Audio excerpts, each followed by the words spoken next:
क्योंकि पूरे अस्तित्व में दो प्रकार की वास्तविकताएं हैं, एक व्यापक वस्तु के रूप में है जो क्रिया शून्य है, और दूसरी प्रकार की क्रियाशील जो प्रकृति है। तो प्रकृति और व्यापक सत्ता, इन दोनों का सह अस्तित्व है।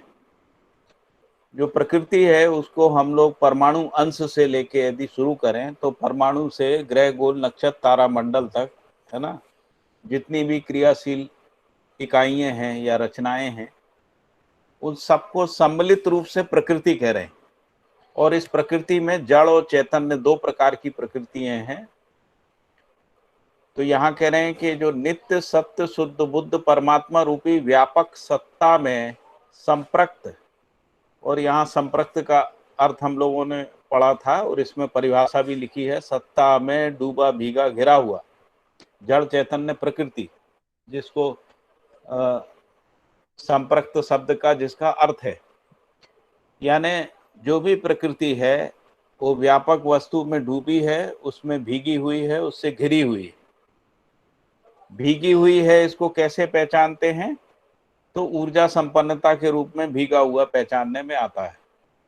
डूबा हुआ कैसे पहचानते हैं? क्योंकि प्रकृति में, हर प्रकृति में अपना आचरण होता है, और आचरण के साथ ही संपूर्ण प्रकृति है, चाहे वो जड़ प्रकृति हो चाहे चैतन्य प्रकृति हो, आचरण को ही हम लोग मौलिकता कहते हैं।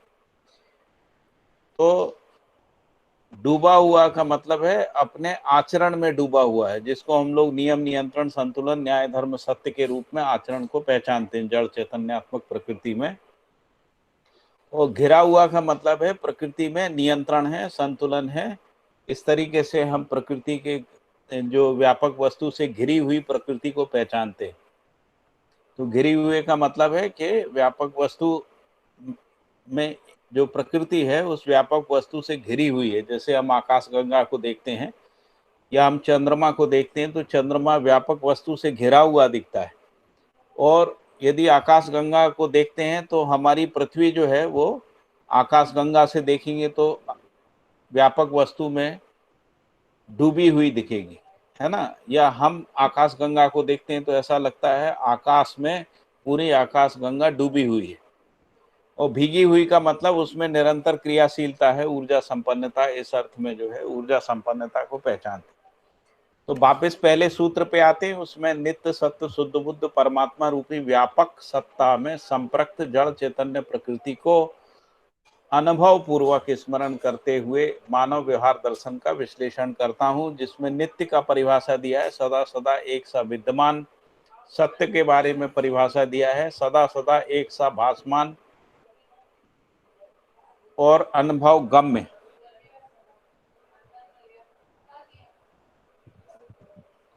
भासमान और आभासमान दोनों लिखा है ना, भासमान आभासमान एवं अनुभव गम्य। तीसरा परिभाषा शुद्ध का दिया है, सदा सदा एक सा सुखप्रद। सुखप्रद इसलिए है क्योंकि व्यापक वस्तु जो है वो किसी भी प्रकार की किसी क्रिया में हस्तक्षेप नहीं करती है, इसलिए वो सदैव सुखप्रद है। और फिर कहा बुद्ध का परिभाषा सदा सदा एक सा बोधगम्य। एक सा बोधगम्य का मतलब है कि हजारों साल पहले भी यदि किसी ने इसका बोध किया होगा तो इसी प्रकार से होता है जैसा अभी हो रहा है, और हजारों साल बाद अनंत काल तक भी ऐसा ही बोधगम्य होगा। तो सदा सदा एक सा बोधगम्य। फिर लिखा है कि सत्ता की परिभाषा, सदा सदा प्रकृति होने और ना होने के स्थलों में वैभव है। तो ये व्यापक वस्तु कैसी है? सदा सदा प्रकृति होने और ना होने की स्थलियों पे, जहां जहां प्रकृति है उसमें भी है, और जहां प्रकृति नहीं है केवल रिक्त स्थली है वहां पर भी ये व्यापक वस्तु के रूप में सत्ता है। फिर ये कहा कि सत्ता जड़ चैतन्य में पारगामी है। पारगामी का मतलब है उसके अंदर भी व्याप्त है, और इसकी व्याप्ति को कैसे पहचानते हैं? ऊर्जा संपन्नता के रूप में। चैतन्य इकाई में इसी को चेतना के रूप में पहचानते हैं। चेतना में चैतन्य इकाई डूबी भीगी घिरी हुई होने के कारण से उसमें चैतन्यता होती है, तो इसलिए चैतन्य प्रकृति में चेतना और जड़ प्रकृति में ऊर्जा संपन्नता के रूप में पहचानते हैं। इसी को पारगामिता का प्रमाण भी बोलते हैं, जिसके आधार पे पारगामिता जो है वो सिद्ध होती है। फिर लिखा है कि ये परस्परता में पारदर्शी है। परस्परता का मतलब है जैसे पृथ्वी और सूर्य के बीच में, पृथ्वी और चंद्रमा के बीच में, सोलर सिस्टम और दूसरे सोलर सिस्टम के बीच में, एक गैलेक्सी और दूसरे गैलेक्सी के बीच में ये जो व्यापक वस्तु है, या एक इकाई और दूसरी इकाई, एक मानव और दूसरे मानव के बीच, एक परमाणु दूसरे परमाणु, एक परमाणु का अंश दूसरे परमाणु के अंश के बीच में उनकी परस्परता में ये पारदर्शी है। फिर इसके बाद ये कहा कि प्रकृति क्योंकि पारगामी है, ये जो सत्ता है क्योंकि जड़ चैतन्य प्रकृति में पारगामी है, तो पारगामी होने के कारण से किसी भी रचना का जितना आकार होता है, उस आकार में जो सत्ता की पहचान है उसको सत्तामयता कहते हैं। जहां तक सत्ता का पहचान होता है, जैसे हम अपने अंदर देखते हैं तो हमारे अंदर मन, वृत्ति, चित्त, बुद्धि, आत्मा में सत्ता की पहचान होती है। तो इसलिए मन, वृत्ति, चित्त, बुद्धि, आत्मा में सत्तामयता के रूप में पहचान होती है। और ये जो पहचान है उसी को कह रहे हैं कि वो परमात्मा है, ईश्वर है, लोकेश है, चेतना है, निरपेक्ष ऊर्जा है, पूर्ण है, इस रूप में पहचान होती है। फिर इसके बाद संप्रक्त की परिभाषा है, सत्ता में डूबा भीगा घिरा हुआ जड़ चैतन्य प्रकृति है, यही सह अस्तित्व है। सह अस्तित्व ही नित्य है। नित्य का मतलब है ऐसा ही रहता है हमेशा। और नित्य को इस तरीके से भी समझ सकते हैं कि इस अस्तित्व का कोई उद्गम नहीं है, इसका कोई अंत नहीं है, इसकी निरंतरता है। इस अर्थ में भी इसको नित्य बोलते हैं। फिर लिखा है यही ज्ञान है। सह अस्तित्व जो व्यापक वस्तु है उसको ज्ञान बोला है, और जो सह अस्तित्व है उसको परम ज्ञान के रूप में स्पष्ट किया है। सह अस्तित्व में नियम, नियंत्रण, संतुलन, न्याय, धर्म, सत्य परम सत्य के रूप में स्पष्ट होता है। सह अस्तित्व में नियम, नियंत्रण, संतुलन, न्याय, धर्म, सत्य स्पष्ट है, या परम सत्य स्पष्ट है। और इसको कल भी थोड़ा सा डिस्कस किया था अपन ने कि प्रकृति की परस्परता में नियम का पहचान होता है, मानव मानव की परस्परता में न्याय की पहचान होती है, मानव प्रकृति की परस्परता में धर्म का पहचान होता है, और प्रकृति और व्यापक वस्तु की परस्परता में सत्य स्पष्ट होता है।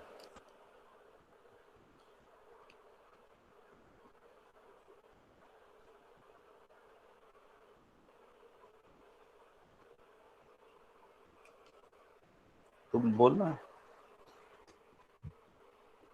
फिर इसके बाद ये कहा, कल बात हुई थी कि नियम पूर्वक ही नियंत्रण होता है। जैसे विचारों का नियंत्रण बौद्धिक नियमों से होता है, व्यवहार का नियंत्रण सामाजिक नियमों से होता है, उत्पादन का नियंत्रण जो है वो प्राकृतिक नियमों से होता है। तो नियम पूर्वक नियंत्रण होता है। और सह अस्तित्व में ही संतुलन होता है। जिस संतुलन, जैसे हम जब किसी एक संबंध को पहचानते हैं तो संबंध में एक निश्चित अच्छी दूरी बनी रहती है, वो निश्चित अच्छी दूरी को हम लोग संतुलन के रूप में पहचानते हैं। और जड़ प्रकृति में यदि इसको देखें तो परमाणु के अंदर भी न्यूक्लियस में, केंद्र में जो अंश होते हैं और परिवेश में जो अंश होते हैं, उनमें एक निश्चित अच्छी दूरी बनी रहती है। ऐसा भी हम लोग समझ पाए हैं कि एक भी परमाणु अंश दूसरे परमाणु अंश के साथ टच नहीं होता है ना, एक निश्चित दूरी पे ही बना रहता है ना। इसको हम लोग समझ सकते हैं कि किस तरीके से परमाणु के अंदर नियंत्रण और संतुलन बना रहता है। कल जो है अपन ने सूर्य और पृथ्वी के संबंध में भी नियम, नियंत्रण, संतुलन को समझा था। फिर एक परिभाषा है जड़ और चैतन्य की। तो जड़ का मतलब है जो इकाइयाँ लंबाई, चौड़ाई, ऊंचाई की सीमा में क्रियाशील हैं उसको जड़ कह रहे हैं।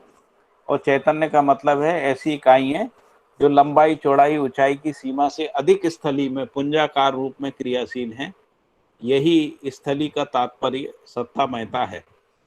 यानी जो जीवन परमाणु है, जीवन परमाणु अपनी लंबाई, चौड़ाई, ऊंचाई की सीमा से ज्यादा बड़े आकार में क्रियाशील रहता है। है ना, उसको चैतन्य इकाई, इसीलिए जीवन को चैतन्य इकाई के रूप में पहचानते हैं।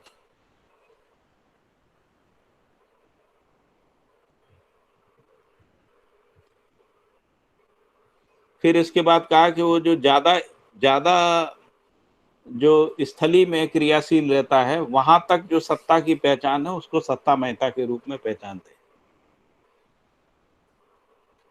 फिर हम लोगों ने अगला एक सूत्र पढ़ा था कि जागृत मानव ही दृष्टापत प्रतिष्ठा में गण्य है। दृष्टापत का मतलब क्या है कि जागृत मानव ही इसको समझ सकता है। ये जो प्रकृति और व्यापक वस्तु का जो सह अस्तित्व है, इसको समझने वाला केवल जागृत मानव ही है। फिर मानव का परिभाषा था मनाकार को साकार करने वाला, मन स्वस्थता का आशावादी। इस रूप में मनाकार को साकार करने वाला यानी अपने शरीर की लिए जो भी आवश्यक वस्तु है उसका उत्पादन करने वाला, यानी शरीर का पोषण संरक्षण संबंधी जो भी आवश्यक वस्तुएं हैं, समाज गति के लिए जो आवश्यक वस्तु है उनको उत्पादन कर लेने वाला, उसको मनाकार को साकार करने वाला कह रहे हैं। यानी सामान्य आकांक्षा महत्वाकांक्षा संबंधी वस्तुओं को जैसा वो अपनी इच्छा करता है वैसा वो उसका उत्पादन कर लेता है, उनको प्राप्त कर लेता है। इसको मनाकार को साकार करने वाला ऐसा।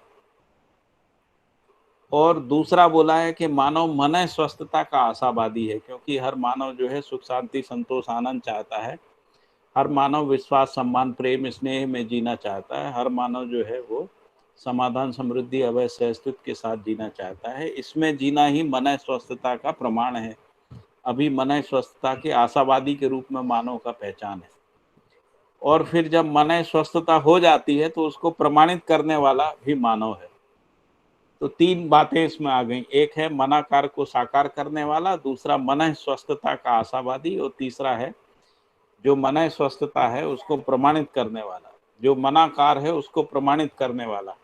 यानी जैसे मन में कोई इच्छा होती है उसको पूरा कर लेने वाला है ना, प्रमाणित करने वाला मानव। फिर इसके बाद व्यवहार की परिभाषा है। ये मानो बेटा वो देना।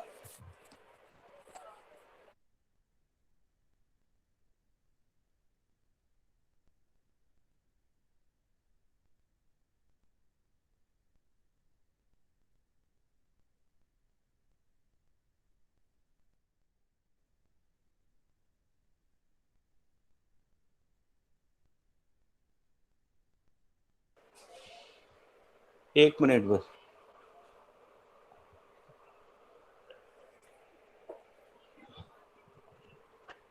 और फिर जैसा पहले सूत्र में लिखा था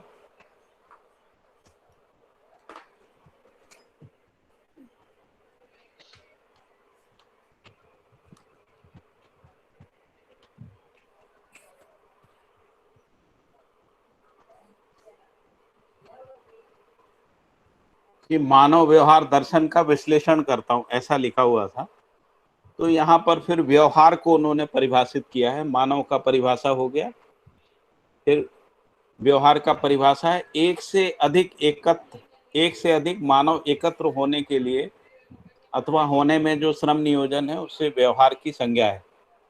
फिर दर्शन की परिभाषा है। दर्शन का मतलब दृष्टि से प्राप्त समझ, अवधारणा और अनुभव ही दर्शन है। और दृष्टि को परिभाषित किया है, वास्तविकताओं को देखने समझने पहचानने और मूल्यांकन करने की क्रिया दृष्टि है। और विश्लेषण का परिभाषा किया है कि परिभाषाओं को प्रयोजन के अर्थ में व्याख्या करना, और परिभाषा की परिभाषा है अर्थ को इंगित कराने के लिए जो प्रयुक्त शब्द समूह है। इसके बाद तीसरा जो सूत्र था वो व्यापक वस्तु अखंड और इकाइयां अनंत हैं। अखंड का मतलब है जिसका भाग विभाग नहीं हो सकता, जिसके टुकड़े टुकड़े नहीं हो सकते, उसको अखंड कह रहे हैं। तो जो व्यापक वस्तु है वो अखंड है और इकाइयां अनंत हैं। अनंत का मतलब है जो संख्या में अग्राह है। तो व्यापक के बारे में फिर एक परिभाषा आई है जो सर्व देश काल में विद्यमान है तथा नित्य वर्तमान है। और इकाई की परिभाषा है 6 ओर से सीमित पदार्थ पिंड की इकाई संज्ञा है। व्यापक वस्तु में संपूर्ण इकाइयां सह अस्तित्व में अविभाज्य रूप में वर्तमान हैं।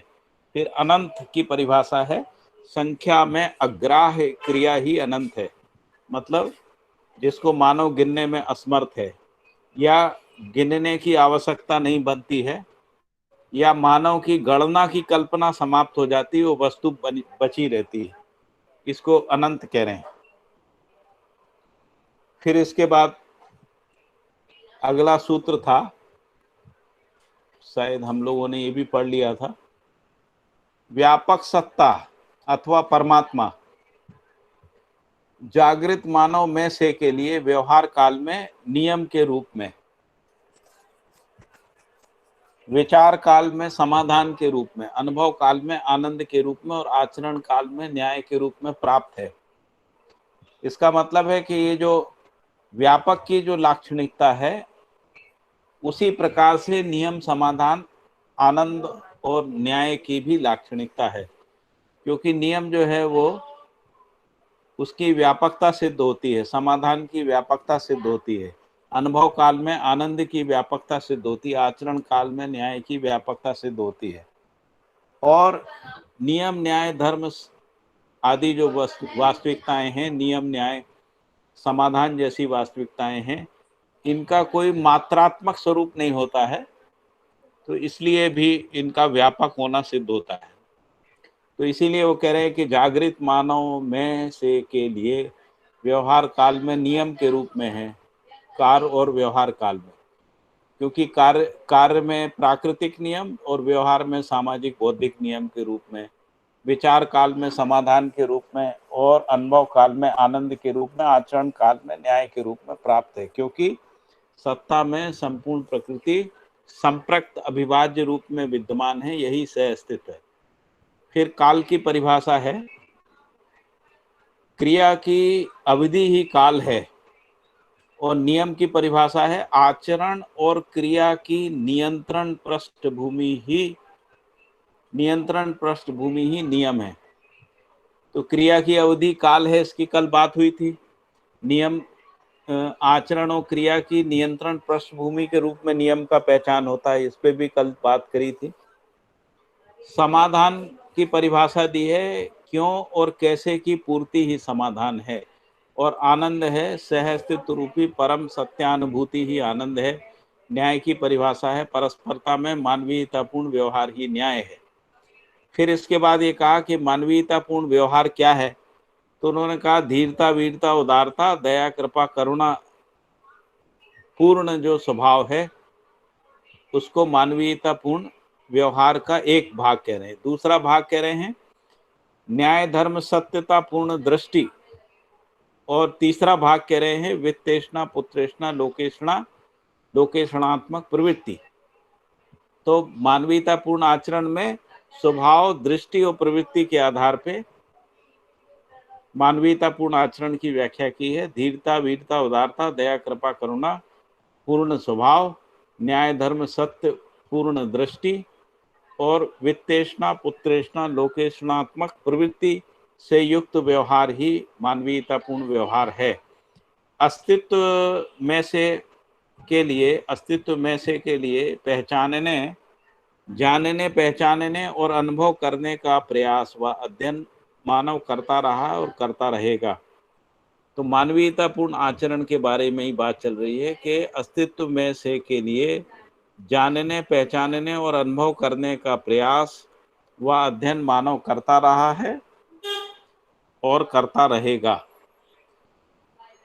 फिर अगला सूत्र है, ज्ञान को अनुभव काल में आनंद, सर्वत्र एक सा अनुभव में आने के कारण ईश्वर, ज्ञान में समस्त क्रियाएं संरक्षित और नियंत्रित होने के कारण लोकेश, सर्वत्र एक सा विद्यमान होने के कारण व्यापक, चैतन्य के साथ चेतना और आत्मा से सूक्ष्म होने के कारण परमात्मा, प्रत्येक वस्तु सत्ता में संप्रक्त सक्रिय रहने के कारण से इसे निरपेक्ष ऊर्जा तथा अपरिणामिता के कारण से पूर्ण संज्ञा है। इसमें देखिए ज्ञान को उन्होंने डिफाइन किया कि ज्ञान को अनुभव काल में आनंद कहते हैं, क्योंकि अज्ञान जो है वो दुख है, इसलिए ज्ञान जो है सुख के रूप में, आनंद के रूप में पहचानने में आता है। फिर ये कहा कि जो सर्वत्र एक सा अनुभव में आने के कारण इसको ईश्वर कहते हैं। जो व्यापक वस्तु है वो सर्वत्र एक सा अनुभव में आने के कारण इसको ईश्वर कह रहे हैं। और ज्ञान में समस्त क्रियाएं संरक्षित नियंत्रित होने के कारण से लोकेश कह रहे हैं, क्योंकि ये जो व्यापक वस्तु है इसी में संपूर्ण क्रियाएं जो है वो संरक्षित और नियंत्रित हैं, इसलिए इसको लोकेश कह रहे हैं। सर्वत्र एक सा विद्यमान होने के कारण से व्यापक। जब हमने कहा कि चैतन्य इकाई में यानी स्वयं में जब इसको पहचानते हैं तो ये चेतना के रूप में पहचानने में आता है। और आत्मा से सूक्ष्म होने के कारण, आत्मा से सूक्ष्म क्यों है? क्योंकि आत्मा के अंदर से पारगामी है। इस अर्थ में परमात्मा के रूप में, आत्मा से सूक्ष्म होने के रूप में व्यापक वस्तु जो है ज्ञान के रूप में पहचानने में आती है। प्रत्येक वस्तु सत्ता में संप्रक्त सक्रिय रहने के कारण से इसे निरपेक्ष ऊर्जा कह रहे हैं और इसमें कोई परिणाम नहीं होता है, इसलिए अपरिणामिता के कारण से इसको पूर्ण कह रहे हैं। इसके बाद लिखा है, अगला सूत्र है, सह अस्तित्व में अनुभव ही ज्ञान का उद्घाटन है। तो सह अस्तित्व में अनुभव के साथ ही ज्ञान का उद्घाटन होता है। सह अस्तित्व में अनुभव में से के लिए, सह अस्तित्व में अनुभव में से के लिए अध्ययन है, जिसको हम लोग अध्ययन कह रहे हैं। जैसे नियम में से के लिए, न्याय में से के लिए, धर्म में से के लिए, सत्य में से के लिए, है ना। नियम में नियम से नियम के लिए, न्याय में न्याय से न्याय के लिए, धर्म में धर्म से धर्म के लिए, सत्य में सत्य से सत्य के लिए, नियम नियंत्रण में नियंत्रण से नियंत्रण के लिए, संतुलन में संतुलन से संतुलन के लिए। इस रूप में सह अस्तित्व में अनुभव में से के लिए अध्ययन है। जो संपूर्ण अध्ययन है वो इस तरीके से बाबा जी ने अध्ययन को डिफाइन किया है। और फिर ये लिखा कि ज्ञान ही विवेक और विज्ञान के रूप में प्रमाण है। जिसको हम लोग सह अस्तित्व में अनुभव करते हैं वो ज्ञान के रूप में है। जब ये जीने में प्रमाणित होता है तब ये विवेक और विज्ञान के रूप में होता है। जब व्यवहार रूपी आयाम में प्रमाणित होता है तब उसको विवेक कहते हैं, और जब व्यवसाय रूपी आयाम में प्रमाणित होता है तो उसको विज्ञान कहते हैं। तो विवेक का मतलब है कि संबंधों में जो जीने की समझ है, जो संबंध मूल्यांकन के रूप में जो समझ है उसका नाम विवेक है। और विज्ञान का मतलब है कि मानव प्रकृति में जो भी उत्पादन की जो नियम, प्रक्रिया, प्रणाली और की जो समझ है उसको विज्ञान कह रहे हैं। तो कह रहे हैं कि ज्ञान ही विवेक और विज्ञान के रूप में प्रमाण है। यही ज्ञानावस्था में मानव सहज मौलिकता है। इसके बाद लिखा है कि ज्ञान स्वयं क्रिया ना करते हुए, ज्ञान स्वयं कोई क्रिया नहीं करता है अथवा क्रिया ना होते हुए मानव जीवन में अनुभव स्थिति में आनंद सहज वैभव है। अनुभव पूर्वक अभिव्यक्ति ही ज्ञान है। ज्ञान ही जागृत मानव में समस्त सकारात्मक क्रियाओं का आधार और प्रेरणा स्रोत है। तो ज्ञान स्वयं क्रिया ना करते हुए अथवा क्रिया ना होते हुए मानव जीवन में अनुभव स्थिति में आनंद सहज वैभव प्रमाण है। अनुभव पूर्वक अभिव्यक्ति ही ज्ञान है। ज्ञान ही जागृत मानव में समस्त सकारात्मक क्रियाओं का आधार अथवा प्रेरणा स्रोत है।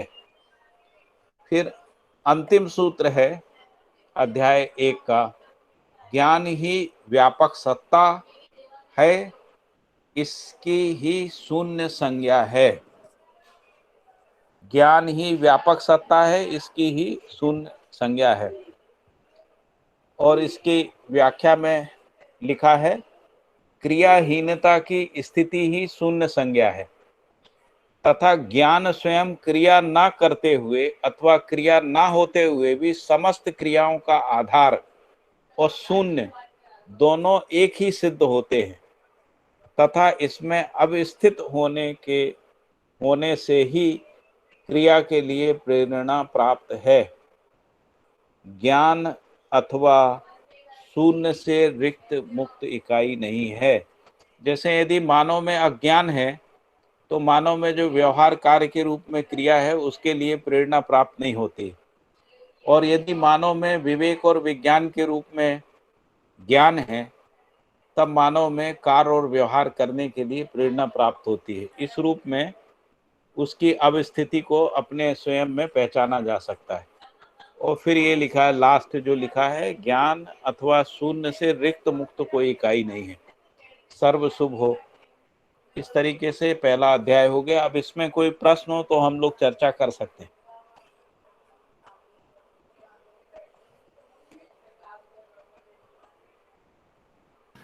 भैया हाँ ये जो मानवतापूर्ण व्यवहार में जो बात करी है, दीनता वीरता उदारता दया कृपा करुणा और स्वभाव, फिर न्याय धर्म एवं सत्यतापूर्ण दृष्टि और वित्तेषणा उत्तेषणा एवं लोकेशनात्मक, तो मतलब ये प्रवृत्ति से युक्त व्यवहार ही मानवतापूर्ण व्यवहार।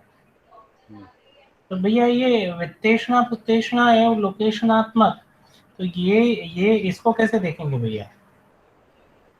वित्तेषणा का मतलब है धन बल कामना, जिसको हम लोग समृद्धि भी कह रहे हैं।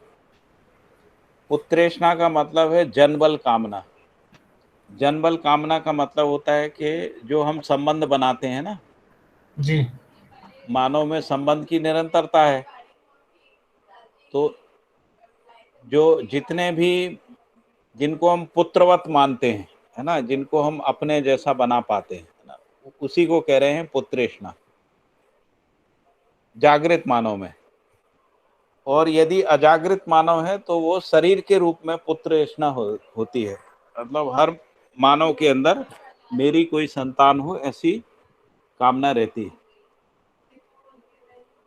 जब वो अजागृत स्थिति में रहता है। जागृत स्थिति में अपने जैसे लोगों को बना पाता है, वो पुत्रेषणावशी होता है ना। और लोकेशना का मतलब होता है यश बल कामना। तो यश किसका होता है? तो ज्ञान का ही यश होता है ना, व्यक्ति का यश नहीं होता। तो जब हम लोग भ्रमित मानव के रूप में रहते हैं तो व्यक्ति के रूप में यश को प्रतिष्ठित करते हैं, जो एक समय के बाद खत्म हो जाता है। लेकिन जो जागृत मानव होता है उसमें यश ज्ञान के रूप में रहता है। तो ज्ञान जितना प्रतिष्ठित होता है ना, किसी व्यक्ति के माध्यम से ज्ञान का दूर दूर तक जो पहचान होता है वही उसका यश होता है। उसी को यश बल कामना के रूप में पहचानते हैं। वित्तेषणा को भैया जागृत मानव में कैसे? जागृत मानव में वित्तेषणा समृद्धि की निरंतरता के रूप में रहती है।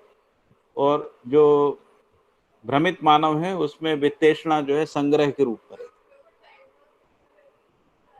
ठीक तो है भैया, संग्रह समस्या है और समृद्धि में समाधान जी है जी ना। जी जी, हाँ ठीक है। तो भैया यहाँ पे ये समझेंगे कि वित्तेषणा बराबर समृद्धि जागृत मानव में, उत्तेषणा को देखेंगे अपना जैसा बनाने वाली कामना को ना, जनबल कामना को पुत्तेषणा, और लोकेशणा को यश की जो यानी ज्ञान की जो निरंतरता बन जाए या ज्ञान का ही यश हो वही लोकेशणा है।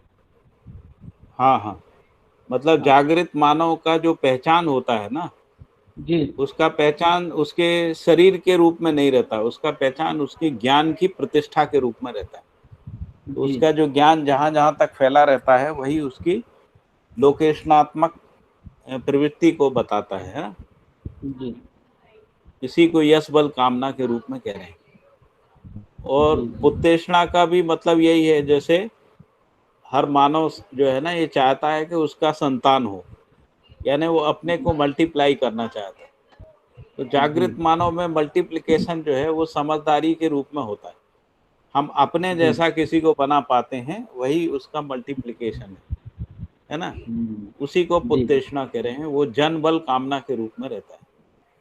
जी, जी, बढ़िया बढ़िया। और कोई प्रश्न? भैया इसमें जो आप परिणामिता यानी परिणाम ना हो, यही हुआ ना? हाँ, परिणाम जो प्रकृति है वो परिणामिता है उसमें। है ना। जैसे लोहे में जंग लग जाती है तो ये परिणामिता है ना। जी। जैसे बीज अंकुरित हो जाता है, ये परिणामिता है ना। शरीर हम्म। का बढ़ना, शरीर का घटना, ये परिणामिता है। शरीर का बूढ़ा होना परिणामिता है, उसकी मृत्यु होना परिणामिता है। लेकिन ये जो व्यापक वस्तु है इसमें कोई परिवर्तन नहीं होता, ये हमेशा ऐसी ही रहती है। जी। हवा प्रदूषित हो सकती है, हवा शुद्ध हो सकती है, लेकिन व्यापक वस्तु ना शुद्ध होती है ना अशुद्ध होती है, वो जैसी रहती है वैसी ही रहती है। इसीलिए अपरिणामिता जो है इसमें बोला है। और जो शुद्ध शब्द का इस्तेमाल हुआ है उसके लिए वो इस रूप में हुआ है कि वो सदा सदा सुखप्रद है, इस अर्थ में हुआ है। जी। जी। सदा सदा सुखप्रद है, इस अर्थ में हुआ।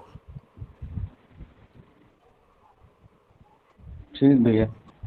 भैया ये और कोई ज्ञान ही व्यापक सत्ता है, इसकी ही शून्य संज्ञा है, इसकी शून्य संज्ञा है, ये थोड़ा स्पष्ट करने। क्योंकि ज्ञान जो है स्वयं में क्रिया नहीं है और ना वो किसी क्रिया में भाग लेता है। इस अर्थ में ज्ञान ही शून्य है ऐसा सिद्ध होता है। अच्छा, थैंक यू। क्योंकि ज्ञान कोई क्रिया नहीं है, लेकिन ज्ञान में क्रिया होती है ना। जैसे हाँ। कोई एक व्यक्ति समझदार होता है ना, तो समझदारी की रोशनी में, प्रकाश में उसका व्यवहार और कार्य जो है वो न्याय सम्मत होता है और कार्य जो है नियम के साथ कार्य करता है ना। हाँ। और यदि अज्ञान होता है, जिसको अपन अज्ञान कहते हैं, तो अज्ञान में उसका कार्य और व्यवहार जो है अव्यवहारिक, यानी अन्यायपूर्ण या शोषण के साथ व्यवहार होता है और कार्य वो जो नियम के विपरीत कार्य करता है। तो इसलिए जो ज्ञान है उसका क्रिया शून्य होना सिद्ध होता है, वो क्रिया नहीं है, इस अर्थ में ज्ञान का होना स्पष्ट होता है। और इसीलिए इसमें लिखा भी है ना। हाँ जी, पूछ। क्रियाहीनता क्रियाहीनता की स्थिति की शून्य संज्ञा है, क्योंकि क्रियाहीन है ना, उसमें कोई क्रिया नहीं, इसलिए शून्य है। हाँ। तो शून्य शब्द का मतलब ही होता है क्रिया शून्य, क्रिया से शून्य, उसी को शून्य कहते हैं। हाँ जी, तिवारी। हाँ भैया नमस्ते, मैं शशि तिवारी। हाँ शशि तिवारी जी, बताइए। हाँ भैया, मैं ये जानना चाह रहा था कि जागृत मानव में भी यश बल कामना होती है? दिव्य मानव में नहीं रहती है, उससे पहले तक रहती है। जी मानव देव मानव में रहती है, दिव्य मानव में नहीं रहती। जी। दिव्य मानव जो है लोकेषणा से मुक्त है, ऐषणाओं से मुक्त अभिव्यक्ति है। जी भैया।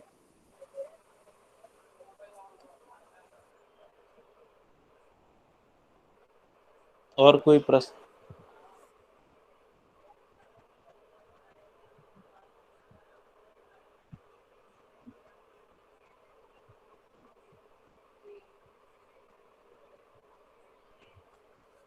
आगे बढ़ें फिर। जी भैया। जी, तो अध्याय 2 कृतज्ञता।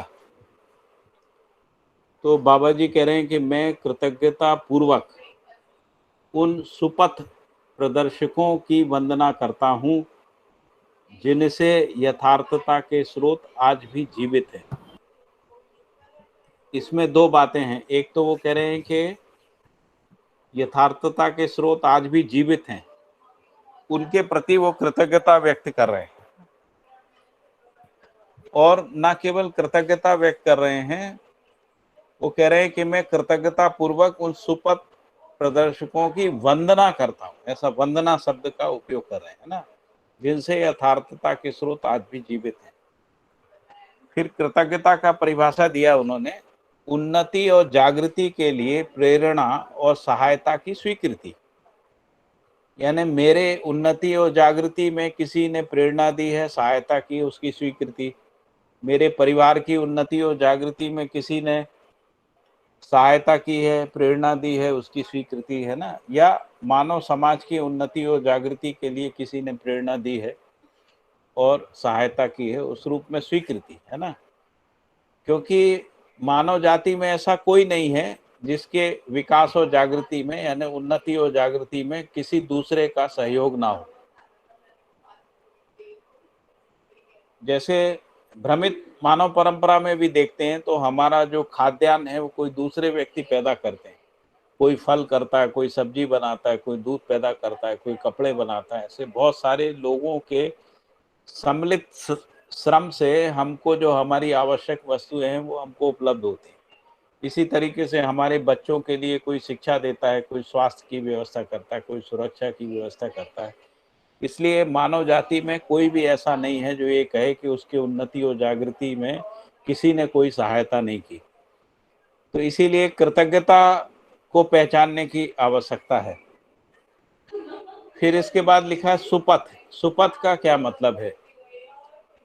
यहाँ लिखा है ना, मैं कृतज्ञता पूर्वक उन सुपथ, तो सुपथ शब्द को बता रहे हैं समाधान, समृद्धि, अभय, सहस्तुति की और निश्चित दिशा, उसको सुपथ कह रहे हैं। और उन्नति का क्या मतलब है? तो उत्थान के लिए, उत्थान व समाधान, समृद्धि, अभय, सहस्तित्व के लिए या उत्थान के लिए प्राप्त प्रेरणा व सहायता, उसको उन्नति कहते हैं। फिर यथार्थता का स्रोत क्या है? तो यथार्थता के स्रोत के लिए कह रहे हैं, ब्रैकेट में लिखा है, अकृत्रिमता पूर्वक अथवा आडंबरहीन। यथार्थता का मतलब है अकृत्रिमता पूर्वक, जिसमें कोई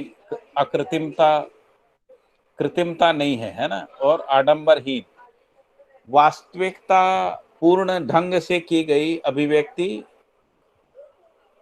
अथवा प्रयास। यथार्थता के स्रोत वास्तविकता पूर्ण ढंग से की गई अभिव्यक्ति अथवा प्रयास। सत्ता में संपृक्त प्रकृति रूपी सह अस्तित्व को स्पष्ट करना ही यथार्थता का स्रोत है। फिर इसके बाद लिखा है स्थिति सत्य, वस्तु स्थिति सत्य व वस्तुगत सत्य को बोध कराने की परंपरा ही यथार्थता का स्रोत है। तो वस्तुगत सत्य का मतलब होता है रूप गुण स्वभाव धर्म। स्थिति सत्य का मतलब होता है सह अस्तित्व, और वस्तु स्थिति सत्य का मतलब होता है देश काल दिशा। तो रूप गुण स्वभाव धर्म, देश काल दिशा और सह अस्तित्व, इसको बोध कराने की परंपरा ही यथार्थता के स्रोत हैं। और वंदना, वंदना शब्द आया, मैं कृतज्ञता पूर्वक उन सुपथ प्रदर्शकों की वंदना करता हूं। तो वंदना का मतलब है गौरवता को व्यक्त करने हेतु प्रयुक्त चेष्टा। फिर गौरवता क्या है? तो गौरवता को उन्होंने डिफाइन किया कि निर्विरोध पूर्वक अंगीकार किए गए अनुकरण, प्रयास, प्रवृत्ति ही गौरवता है। फिर अगला सूत्र है इसमें, जिसमें गौरवता और स्पष्ट हो जाएगी। कृतज्ञता से गौरवता, और गौरवता है तो सरलता, सरलता से सहजता, और सहजता से मानवीयता, और मानवीयता से सह अस्तित्व, तथा सह अस्तित्व में से के लिए कृतज्ञता प्रकट होती है। तो कृतज्ञता को उन्होंने एक सूत्र के माध्यम से अर्थबोध कराने का प्रयास किया कि कृतज्ञता से गौरवता, गौरवता से सरलता, सरलता से सहजता, सहजता से मानवीयता, और मानवीयता से सह अस्तित्व, तथा सह अस्तित्व में से के लिए कृतज्ञता प्रकट होती है। अब इसमें सरलता क्या है? तो सरलता का परिभाषा बाबा जी ने दिया है, अभिमान से रहित, अभिमान से रहित यथार्थ को व्यक्त करने की विचार व व्यवहार पद्धति ही सरलता है। अभिमान क्या चीज है? अब इसमें ऊपर सरलता के परिभाषा में अभिमान शब्द आया। अभिमान का मतलब है आरोपित मान, अधिमूल्यन, अवमूल्यन, निर्मूल्यन, दोष। आरोपित मान का मतलब होता है वस्तु जो नहीं है उससे भिन्न उसको मान लेना, इसको आरोपित मान कहते हैं। वस्तु जैसी है उससे भिन्न उसको मान लेना, वस्तु में जो नहीं है वह वस्तु में मान लेना, है ना। जो उसका रूप नहीं है, जो उसका गुण नहीं है, जो उसका स्वभाव नहीं, जो धर्म नहीं है, वैसा मान लेना। वस्तु जितनी है उससे ज्यादा मान लेना, वस्तु जितनी उससे कम मान लेना, या वस्तु को वस्तु नहीं मानना। इस तरीके से अधिमूल्यन करना, अवमूल्यन करना और निर्मूल्यन करना। निर्मूल्यन का मतलब है उसमें कुछ नहीं मानना। जैसे कई लोग बोलते हैं बोलचाल की भाषा में, हम आपको कुछ नहीं मानते, ऐसा बोलते, निर्मूल्यन हो गया। अवमूल्यन का मतलब होता है आदमी को कहते हैं कि तुम जानवर हो, ये अवमूल्यन है आदमी का। अधिमूल्यन का मतलब है उसको हम कहेंगे ये भगवान है ना, परमात्मा है, इस तरीके से अधिमूल्यन हो गया। तो ये सब अभिमान के लक्षण हैं, ऐसा कह रहे हैं बाबा। फिर ये लिखा है कि गौरवता से सरलता और सरलता से सहजता। तो सहजता की परिभाषा है आडंबर तथा रहस्यता से मुक्त न्यायपूर्ण व्यवहार व रीति ही सहजता है। यदि आडंबर है व्यवहार में और हमारी अभिव्यक्ति में, संप्रेषणा में आडंबर है या रहस्यता है, उसको असहजता बोल रहे हैं। क्योंकि जहां भी आडंबर होता है या रहस्य होता है, आडंबर को बनावटीपन भी कहते हैं ना, बनावटीपन होता है या कोई चीज छुपाता है कोई, या उसका मनसा कुछ और होता है, उसकी अभिव्यक्ति कुछ और होती, उसका हिडन एजेंडा कुछ और होता है और उसका व्यवहार कुछ और होता है ना। तो उस स्थिति में असहजता होती। तो सहजता का मतलब है आडंबर और रहस्य से मुक्त। ये तो एक हिस्सा हो गया इस सहजता की परिभाषा का। लेकिन इससे मुक्त है तो क्या होगा, तो कह रहे हैं न्यायपूर्ण व्यवहार और रीति ही सहजता है। फिर लिखा है, क्योंकि यहाँ आया सहजता से मानवीयता और मानवीयता से सह अस्तित्व। तो सह अस्तित्व का परिभाषा है परस्परता में निर्विरोध सहित समाधान पूर्ण अभिव्यक्ति ही सह अस्तित्व है। तो यदि मानव में इसको कैसे पहचानेंगे, तो जब हम संबंध पूर्वक जीते हैं तब आपस में निर्विरोधता होती है ना। यदि विरोध है तो संबंध नहीं है, तो संबंध का मतलब ही होता है निर्विरोधता। तो जब परस्परता में निर्विरोधता का मतलब है जो भी संबंध और संपर्क है उनमें विरोध नहीं है। यदि विरोध है तो उसको संबंध और संपर्क नहीं बोलेंगे, है ना। तो सहअस्तित्व का मतलब है परस्परता में निर्विरोध सहित। तो निर्विरोध होना एक हिस्सा है, लेकिन इसके साथ सहअस्तित्व में समाधान पूर्ण अभिव्यक्ति, समस्या वाली अभिव्यक्ति नहीं। हम लोगों के जीवन में समस्या को बढ़ाएं, वो सहअस्तित्व का प्रमाण नहीं है। हम लोगों के जीवन में समाधान को प्रतिष्ठित करें, उसको कह रहे हैं कि वो सहअस्तित्व। परस्परता में निर्विरोध सहित समाधान पूर्ण अभिव्यक्ति ही सह अस्तित्व है। फिर नीचे लिखा है, क्योंकि कृतज्ञता शब्द आया तो कई बार हमको तुलनात्मक रूप से समझ में आता है। तो मानव का जो समूचा व्यवहार है वो कृतज्ञता अथवा तथा कृतज्ञता के आधार पर ही निर्भर रहता है तथा मूल्यांकित व समीक्षित होता है। तो कृतज्ञता क्या चीज है, तो कह रहे हैं कि जिस किसी से भी उन्नति और जागृति की ओर प्राप्ति में सहायता सफलता मिली है उसे अस्वीकार करना ही कृतज्ञता है।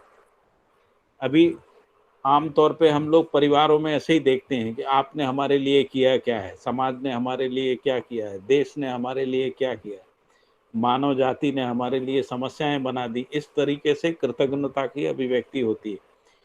तो बाबा जी कह रहे हैं, इससे पहले वाला जो सूत्र है उसमें कह रहे हैं कि मानव का जो संपूर्ण व्यवहार है वो इन दो प्रकार की स्थितियों में ही स्पष्ट होता है, या तो कृतज्ञ होता है नहीं तो कृतज्ञ होता है। कृतज्ञ होता है तो वो उन्नति और जागृति की ओर जो प्राप्त सहायता है या सफलता है उसको स्वीकार करता है, और अस्वीकार करता है तो कृतज्ञता है।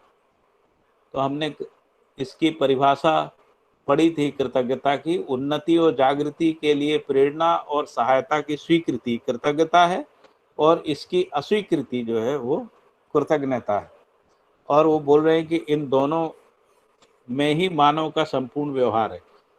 जिसको अपन भ्रमित मानव कह रहे हैं उसमें कृतज्ञता है, और जिस जागृत मानव कह रहे हैं उसमें कृतज्ञता है। ठीक है, इसमें कोई प्रश्न?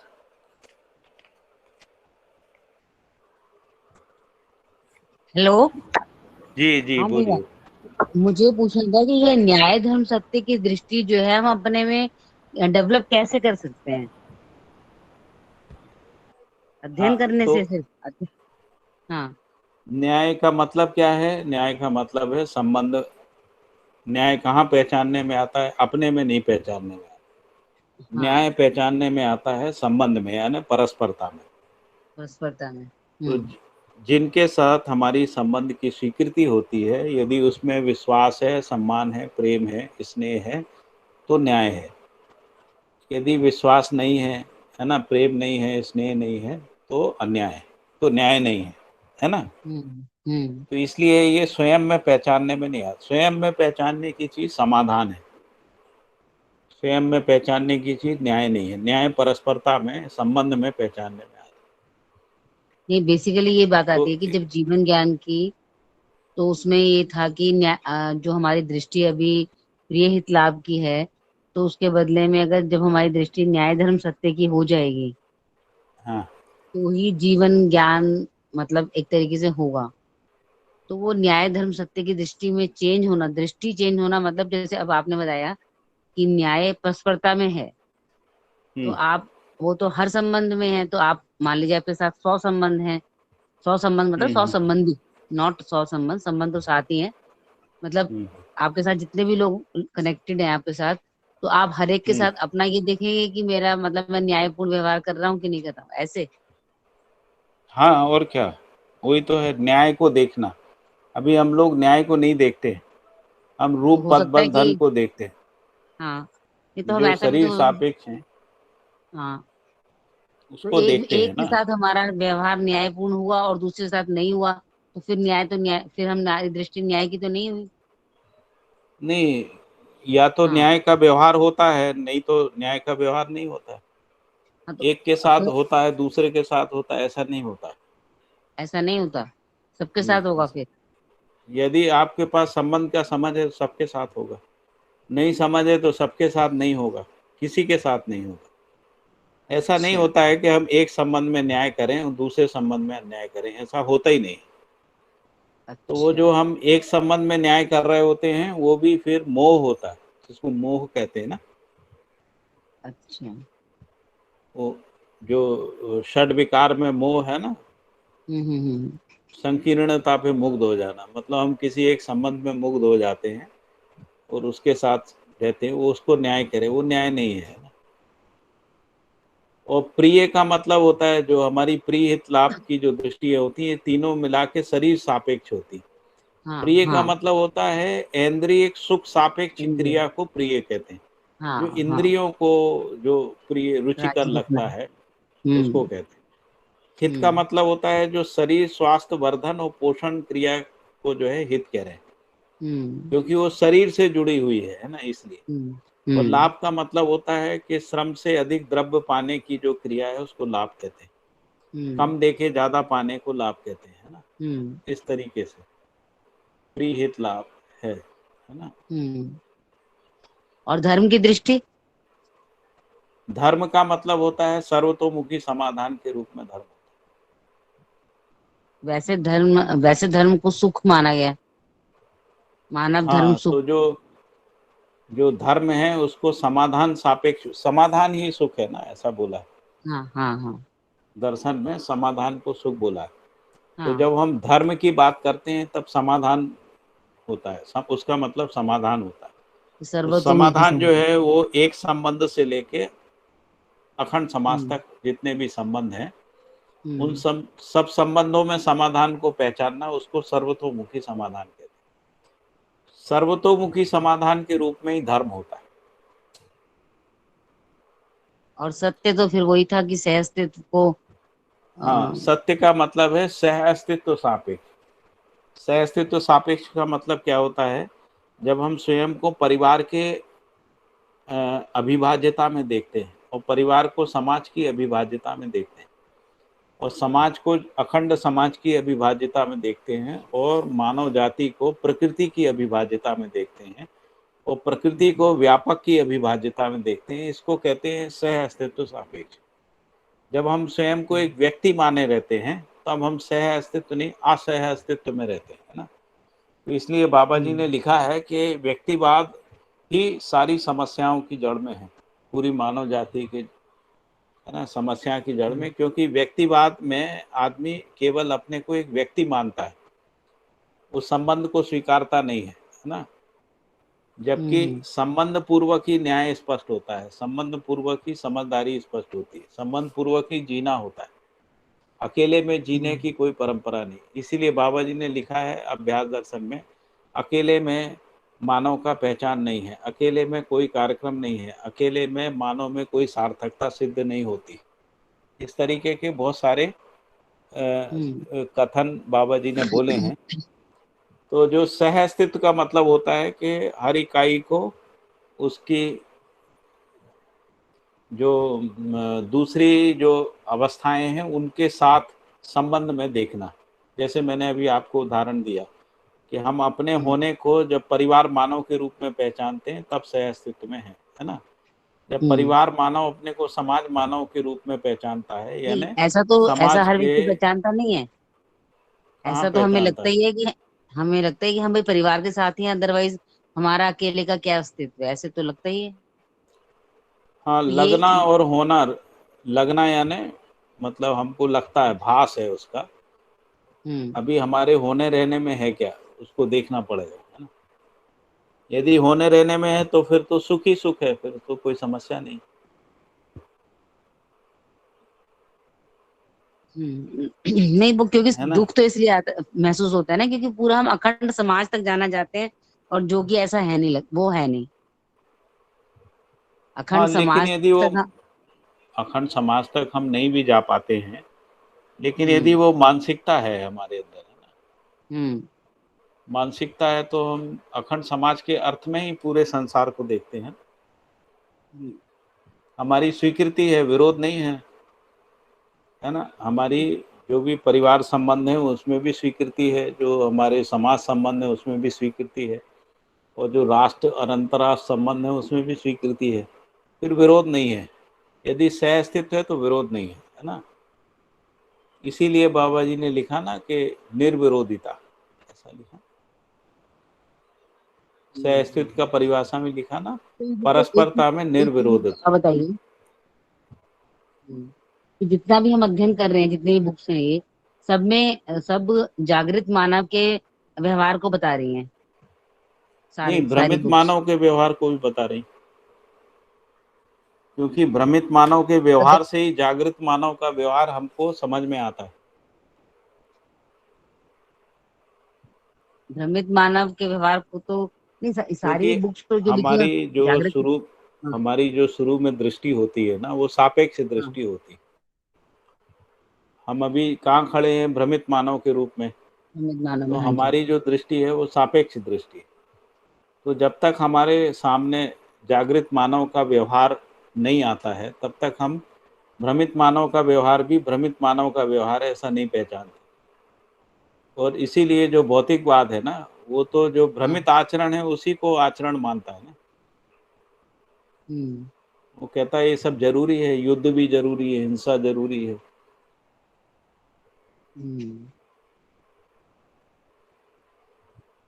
ठीक है, थैंक यू।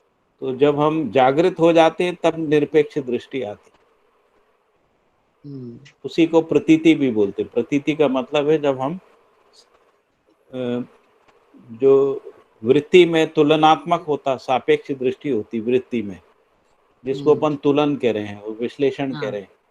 तो जब तुलन और विश्लेषण से मुक्त हो जाते हैं, इसीलिए जो दृष्टि लिखी ना, न्याय न्याय धर्मा धर्म, तो हमको अन्याय के साथ न्याय समझ में आता है, अधर्म के साथ धर्म समझ में आता है, असत्य के साथ सत्य समझ में आता है। लेकिन जब हम प्रतीति होती है तब हमको न्याय समझ में आता है, उसमें अन्याय की जगह नहीं होती है ना। फिर धर्म समझ में आता है, सत्य समझ में आता है, उसको प्रतीति बोल रहे हैं। तो जब ये समझ पूरी हो जाती है, उसी को साक्षात्कार कह रहे हैं। जब वो जीने में आ जाता है तब उसको बोध कह रहे हैं। पहले अवधारणा में आता है, फिर अवधारणा जब प्रमाणित होती है तो बोध में आता है, ऐसा उसको अवधारणा बोध कह रहे हैं। तो मतलब जो अभी हम जैसे आज जागृत हैं, तो हम अपने आप को बस यही समझे जितना जितना हम परिष्कृत कर सकते हैं उतना उतना करें, बाकी छोड़, मतलब यानी कि ऐसे एकदम से तो हमें लगता ही नहीं कि जागृत मानव की श्रेणी में मतलब कि कोई जितनी मतलब कठिन व्याख्या है जागृत मानव की, तो उसमें तो ऐसा ही लगता है कि हम तो कभी भी नहीं पहुंच सकते, ऐसे ऐसा फील आती है। नहीं, मुझे तो ऐसा लगता है कि ऐसा नहीं है कि हम कभी भी नहीं पहुंच सकते मतलब अपनी इसी इसी शरीर यात्रा में ऐसे ही लगता है, बाकी तो बात का तो हैं। पता नहीं। इस शरीर यात्रा में पहुंच सकते हैं, ये विश्वास बनता है ना। तो इसीलिए जो इसका जो सीक्वेंस है वो कैसा है, तो सीक्वेंस ऐसा है कि पहले हम स्वायत्त मानव बनते हैं। स्वायत्त मानव का मतलब होता है स्वयं में विश्वास हो, श्रेष्ठता का सम्मान हो, प्रतिभा और व्यक्तित्व में संतुलन हो, व्यवहार में सामाजिक हो जाए और व्यवसाय में स्वावलंबी हो जाए। इतना भी यदि हो जाता है तो हम जागृति की ओर है ना, जागृति की ओर। फिर जब इतना हो जाता है तब हम परिवार में, यानी जिसको अपन कह रहे हैं कि परिवार मानव के रूप में व्यवहार कार्य में भागीदारी करते हैं, यानी परिवार व्यवस्था में भागीदारी करते हैं। आप कहेंगे कि अभी भी तो करते हैं, ऐसा अभी भी करते हैं, ये सब है चीजें ना। देखेगा कौन व्यक्ति खुद अपने आप को, ये छयों आयाम, ये जो 6 प्रतिभा में संतुलन, व्यक्तित्व में संतुलन, और जी, ये सब जो चीजें हमें खुद देखनी है अपने आप में कि है कि नहीं है हमारे में, अपने आप को ही देखना है। नहीं, देखना है का मतलब क्या होता है, समझना होता है। तो अपने आप को हम कैसे इस चीज में बता पाएंगे कि हमारे प्रतिभा और व्यक्तित्व में संतुलन है? नहीं, जैसे स्वयं में अपने आप को विश्वास है, मूल्यांकित कैसे? हाँ। स्वयं में जैसे विश्वास है, तो हम्म। हमको ये विश्वास हो कि हम मानव हैं, इस बात पे विश्वास है कि नहीं है। है ही है, इससे तो है क्यों नहीं। तो यदि हम अपने को धर्म, जाति, संप्रदाय, है ना, इस रूप में मानते हैं, रंग, नस्ल आदि में मानव नहीं मानते हैं, तो स्वयं में विश्वास कहाँ हुआ, फिर वो नस्ल, रंग, जाति पे विश्वास हुआ, है ना। तो हम मानव हैं, इसमें विश्वास होना, है ना। जैसे मानव में शरीर और जीवन है, तो हम जीवन है ये विश्वास होना। हम शरीर नहीं, शरीर जो है वो मरण धर्मा है और जीवन जो है वो नित्य है, तो इस रूप में विश्वास होना, है ना। इसके बाद स्वयं में विश्वास और स्वयं के प्रति विश्वास, है ना, ऐसा भी लिखा है, जिसको होना और रहना कहते हैं ना। तो हम सह अस्तित्व में हैं, इसमें विश्वास हो जाना, है ना। हमारा अपना होना सह अस्तित्व में है। जैसे मानव रूप में देखें तो हम एक व्यक्ति होते हुए भी हम व्यक्ति नहीं है, क्योंकि हमारी सारी अभिव्यक्तियां जो हैं वो सह अस्तित्व में अभिव्यक्ति होती, अभी भी होती है भ्रमित मानव में भी। भ्रमित मानव से भी पूछते हैं ना, तो वो कहता है कि मैं फलाने परिवार का हूँ, मेरा ये नाम है, मैं इस जाति का हूँ, मैं इस देश का हूँ, इस भाषा को बोलने वाला हूँ, इस तरीके से वो अपने को पहचाने रहता है। व्यक्ति के रूप में कोई पहचान होती नहीं है मानव की, है ना। तो जब हम अपने को सह अस्तित्व में पहचान लेते हैं ना, जिसको अपन कह रहे हैं, तब हम कहेंगे कि रहने के अर्थ में हमारा जो है स्वयं में विश्वास आ गया। सह अस्तित्व में रहने के अर्थ, पहले होने के अर्थ में आएगा, जिसको समझदारी के रूप में जब हम ये समझ जाते हैं तब होने के रूप में, जब हम वैसा जीने लगते हैं तो रहने के रूप में। फिर श्रेष्ठता का सम्मान है। अब श्रेष्ठ कौन है, प्रश्न आएगा कि श्रेष्ठ किसको मानेंगे। तो जो अखंड समाज सार्वभौम व्यवस्था में जी रहा है, जो परिवार व्यवस्था में जी रहा है, समाज व्यवस्था में जी रहा है ना, जो व्यवस्था में जी रहा है, ऐसे सभी मानव श्रेष्ठ हैं, ऐसा लिखा हुआ है उसमें, व्यवहारवादी समाज शास्त्र में, है ना। जो समस्या है, जो दूसरों का अपराध कर रहे हैं, शोषण कर, उनके प्रति तो सम्मान नहीं हो सकता ना, चाहे भले वो रूप, पद, बल, धन में कितने भी बड़े पद पे बैठे हो, है ना, कितने भी धनवान हो। तो स्वयं में श्रेष्ठता का मतलब है जो, है ना, अखंड समाज व्यवस्था में और सार्वभौम व्यवस्था में भागीदारी कर।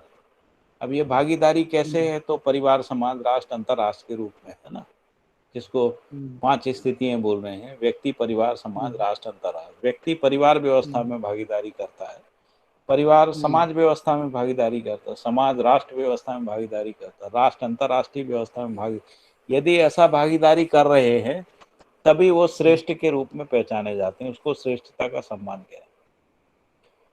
फिर ये दोनों से, स्वयं में विश्वास और श्रेष्ठता के सम्मान से ही प्रतिभा और व्यक्तित्व में संतुलन आता है।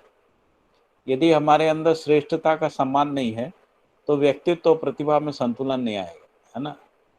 तो सम्मान पूर्वक जैसे ही हम सम्मान करना सीखते हैं तो वैसे ही हमारे व्यक्तित्व और प्रतिभा में संतुलन आ जाता है। नहीं तो फिर ऐसा हो जाएगा कि हम बात तो बहुत बड़ी बड़ी करेंगे और हम जिसको कह रहे हैं, अभी बाबा जी ने कहा ना, कृतज्ञता, और कृतज्ञता हमारे अंदर होगी नहीं, हमारे अंदर कृतज्ञता भी नहीं होगी और ऐसे हम श्रेष्ठ लोगों को भी नहीं पहचान पाएंगे। तो फिर क्या होगा, उस स्थिति में हमारी भाषा कुछ होगी और हमारा जीना कुछ होगा। यानी जिसको अपन कह रहे हैं कि ज्ञान संपन्नता भले हो सकती भाषा के रूप में, लेकिन उसका प्रमाण नहीं आएगा। प्रमाण व्यक्तित्व में आता है ना, जिसको आहार विहार और व्यवहार कह रहे, उस रूप में व्यक्तित्व है। तो प्रतिभा जो है वो व्यक्तित्व के रूप में प्रमाणित होती है। यदि वो प्रमाणित होती है तभी उनमें संतुलन होता है। तो व्यक्तित्व से प्रतिभा प्रमाणित होती है और प्रतिभा से व्यक्तित्व प्रमाणित होता है। इस तरीके से प्रतिभा और फिर व्यवहार में सामाजिक है। तो व्यवहार में सामाजिक और स्वावलंबन ये साथ साथ आते। यदि ये तीनों चारों चीजें रहती हैं, स्वयं में विश्वास, श्रेष्ठता का सम्मान, प्रतिभा और व्यक्तित्व में संतुलन रहता है, तो सामाजिकता आती है। व्यवहार में सामाजिकता, है ना, नहीं तो सामाजिकता नहीं आती। अभी हम लोग ऐसा मानते हैं कि हमने किसी व्यक्ति की कोई मदद कर दी, ये व्यवहार में सामाजिक होने का प्रमाण है, उससे सामाजिकता नहीं आती। तो सामाजिकता जो है सदुपयोगता विधि से आती है। और वो कैसे होती है, तो जब परिवार मिल के आपस में कोई परिवार समूह बनाते हैं और परिवार समूह में मिल के ग्राम बनाते हैं और इसमें जो अपना समाधान समृद्धि है उसको नियोजित करते हैं, उस विधि से सामाजिकता आती है। तो जैसे हम किसी की मदद करते हैं, अभी जैसे हम लोग किसी को कपड़ा देते हैं, खाना देते हैं, ये सब कहते हैं, वो सामाजिकता का प्रमाण नहीं है, वो उदारता का प्रमाण है ना। हमारे पास कुछ है और संवेदनशीलता का प्रमाण। तो सामाजिकता समाज में आ जाए वो सामाजिकता है। तो सामाजिकता को समाज में स्थापित करने में जब भागीदारी का निर्वाह करते हैं उसको व्यवहार में सामाजिक करें। और फिर लास्ट में वो कह रहे हैं कि व्यवसाय में स्वावलंबी। तो व्यवसाय में स्वावलंबी का क्या मतलब है, प्रश्न आता है। पहले ये 5 चीजें होने से ही व्यवसाय में स्वावलंबी होना सिद्ध होता है। यदि ये 5 चीजें नहीं है और हम व्यवसाय पूर्वक धन संग्रह करते हैं तो हम संग्रही हो जाते हैं, उससे जो है स्वावलंबन सिद्ध नहीं होता, उससे संग्रही तो हो जाता आदमी, समृद्ध नहीं होता उसमें। समृद्ध इसलिए हम लोग देख रहे हैं कि पूरी दुनिया में लोग संग्रह में पड़े हुए हैं, समृद्ध नहीं हुए, चाहे उसके पास कितना भी धन संपत्ति हो गई है तो भी। तो इसलिए स्वावलंबन जो है वो व्यवस्था के अर्थ में है, यानी समृद्धि के अर्थ में है। और समृद्धि को पूरी मानव जाति की समृद्धि के रूप में, उसकी समृद्धि सुलभता के अर्थ में व्यवस्था को पहचानना और उसमें भागीदारी करना, उसको कह रहे हैं व्यवसाय में स्वावलंबी होना। व्यवसाय में स्वावलंबी होने का ये मतलब नहीं कि हम कुछ उत्पादन करने लगे तो व्यवसाय में स्वावलंबी हो गए, ऐसा नहीं।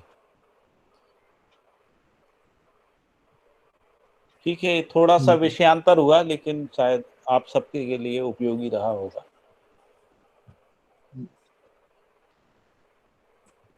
धन्यवाद जी। और कोई प्रश्न, और कोई मुद्दा?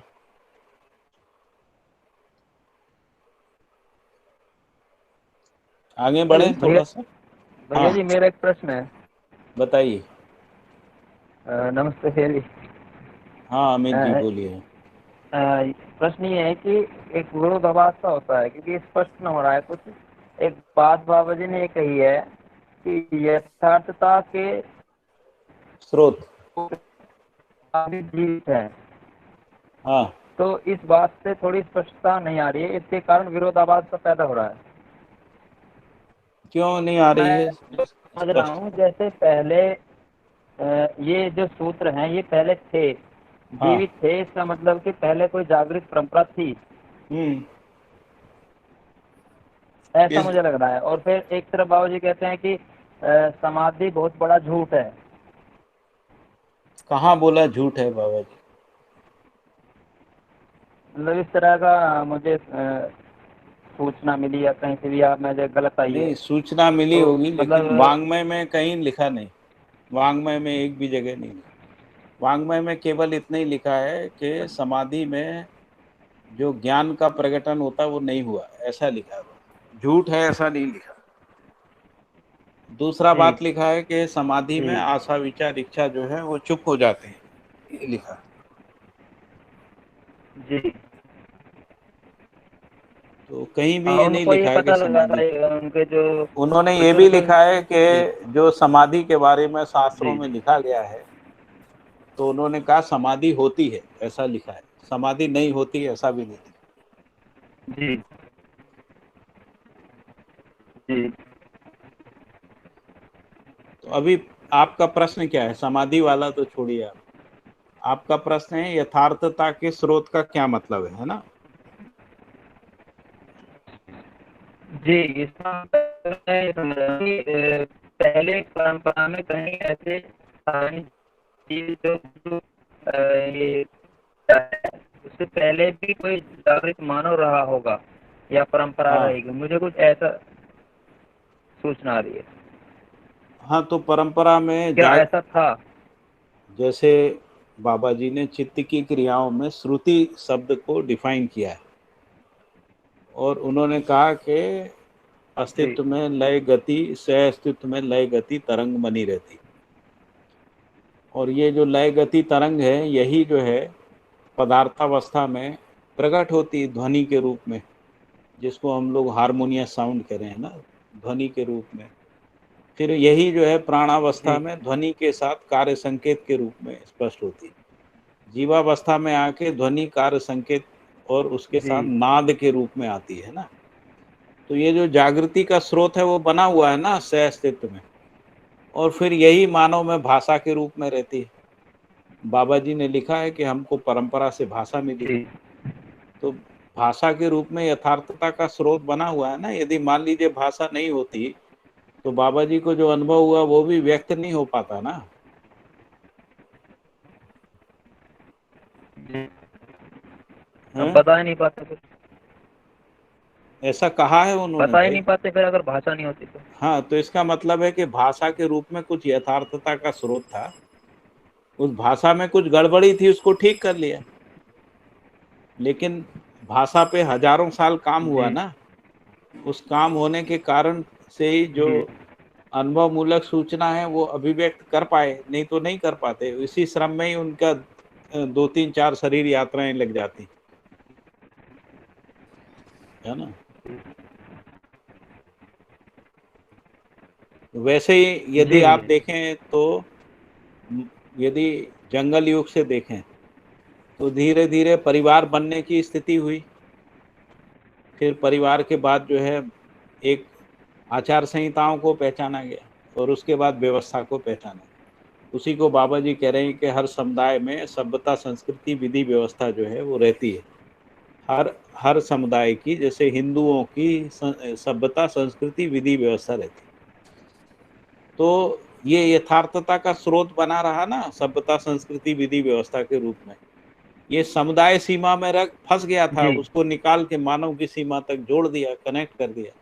तो यदि ये यथार्थता का स्रोत नहीं होता तो यही समझाना मुश्किल हो जाता, सभ्यता क्या है, संस्कृति क्या है, विधि क्या है, व्यवस्था क्या है। तो सभ्यता संस्कृति विधि व्यवस्था मानव परंपरा में बनी हुई थी, लेकिन वो समुदाय चेतना में फंस गई थी। उसको समुदाय चेतना से निकाल के मानव चेतना में संक्रमित कर दिया, ये काम उन्होंने किया। तो यदि उस सीढ़ी तक नहीं पहुंची होती मानव की जागृति, है ना, तो आगे का रास्ता नहीं खुलता। जी ठीक है, ये समझ जी में आ रहा है अमित भाई?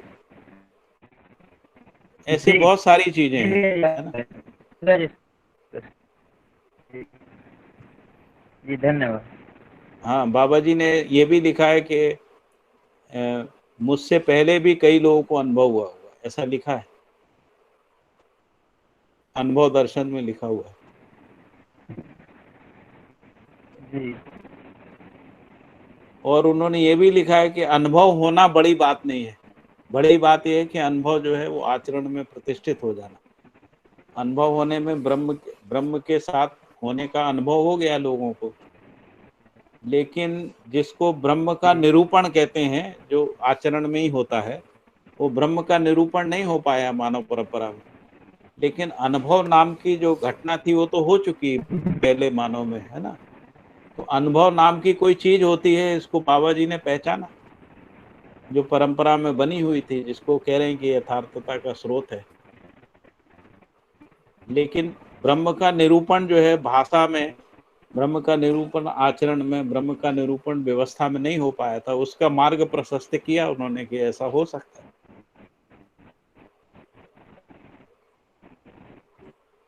ठीक है, और कोई प्रश्न?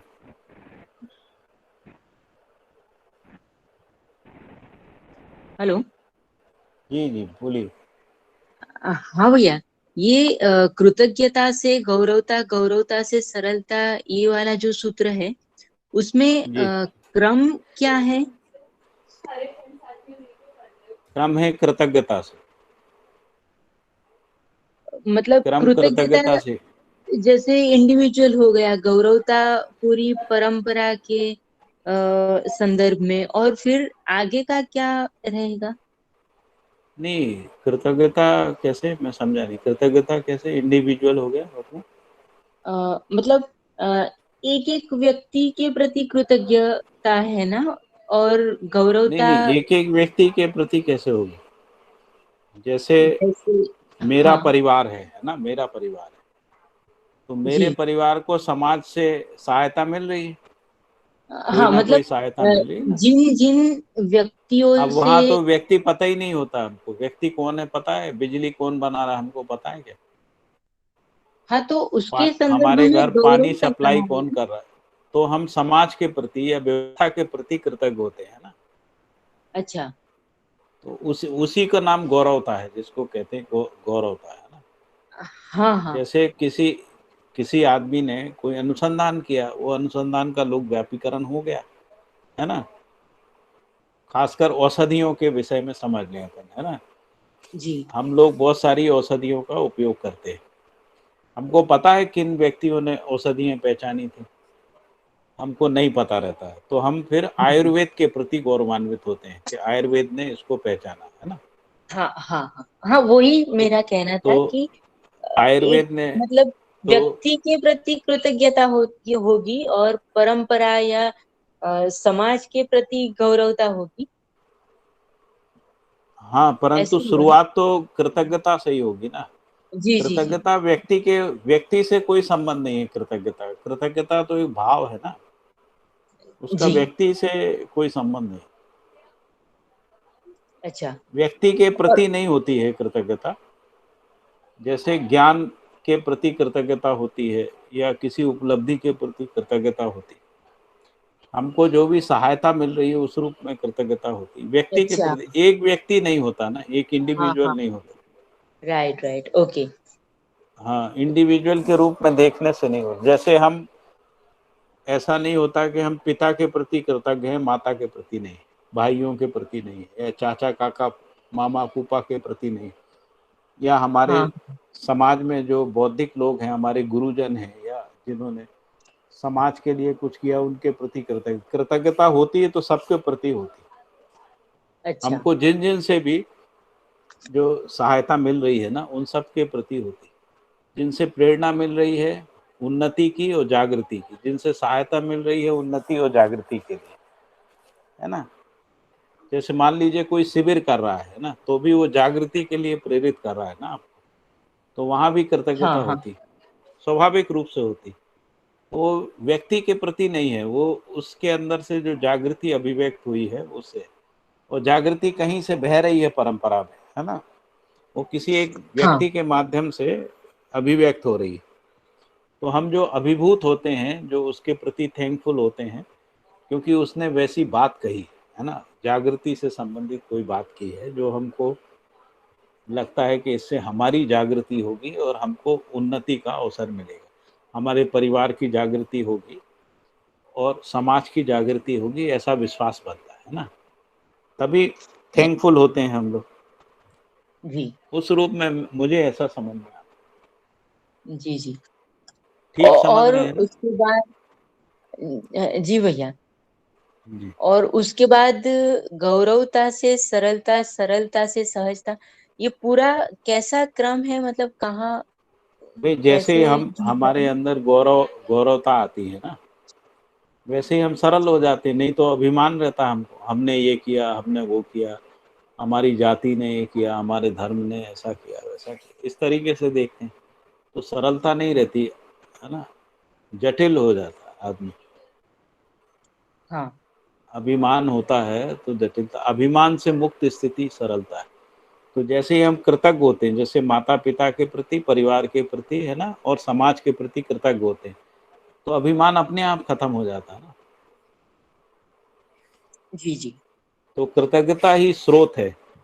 तो कृतज्ञता से गौरवता आती है, यानी समाज में कुछ अच्छा काम हुआ है उसको हम पहचान पाते हैं, जो भी श्रेष्ठ काम हुआ, अच्छा काम। जैसे भाषा के प्रति, मान लीजिए हमारी भाषा समृद्ध हुई है, तो हम लोग पाणिनि और यास के जैसे लोगों के प्रति कृतज्ञ रहते हैं। गौरव भी रहता है कि हमारे यहाँ पाणिनि जैसा विद्वान हुआ है, ऐसा हम लोग बोलते हैं ना भाषा में। तो पहले कृतज्ञ हाँ होते हाँ। हैं, है ना, फिर हमारे अंदर गौरवता आती।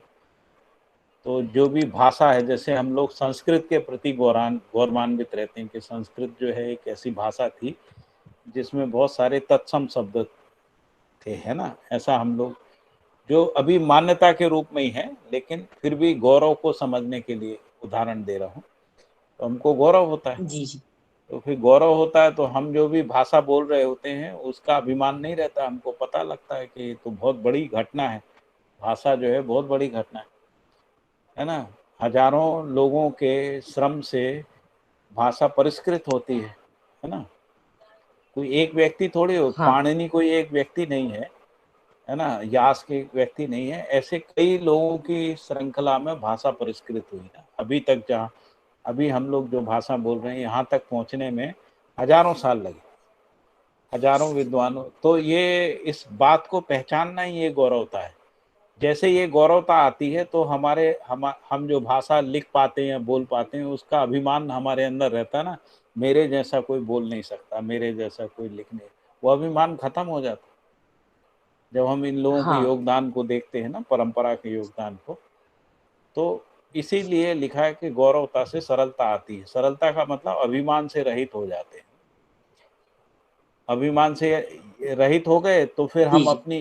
अपना यथार्थ मूल्यांकन कर पाते।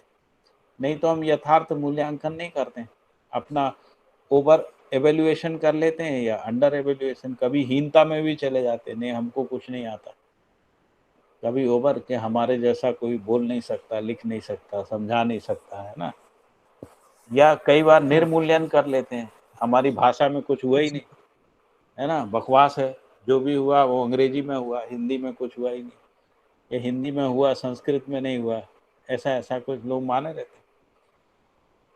हाँ। तो वो एक प्रकार से निर्मूल्यन हो गया है ना। निर्मूल्यन किसी भी विधा का, विज्ञान का, भाषा का, है ना, परंपरा का, व्यवहार, परंपरा, आचरण का, ऐसा निर्मूल्यन भी हुआ है बहुत सारा। तो वो अभिमान है। अभिमान जो है वो जटिल स्थिति है, सरलता नहीं है ना। वो